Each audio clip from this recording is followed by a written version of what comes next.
Why did this young ruler could not make the decision? ஏன் இந்த வாலிபனுக்கு தீர்மானத்தை எடுக்க கூடாமற் போயிற்று? ఎందుకు ఈ ఆస్తిగల యవనస్తుడు ఇటువంటి సంపూర్ణమైన తీర్మానం చేయలేకపోయాడు? He wanted to be perfected.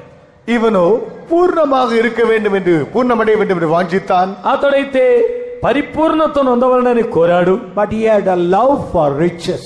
ஆனால் இவனுக்கோ ஐஸ்வர்யங்கள் மேலிலே விருப்பம் இருந்தது. ఇతనికైతే ఆస్తి మీద కోరిక ఉండేను. In Matthew's Gospel 6th chapter 24th verse we read. மத்தேயு சுவிசேஷம் 6ஆம் அதிகாரம் 24ஆம் வசனத்தில், మత్తయి సువార్త 6వ అధ్యాయం 24వ వాక్యములు చదివితే, you cannot serve two masters. இரண்டு எஜமான்களுக்கு உன்னால் ஊழியம் செய்ய முடியாது. ఇద్దరు యజమానులకు ఒకడు దాసుడుగా ఉండలేడు. You cannot serve God and mammon.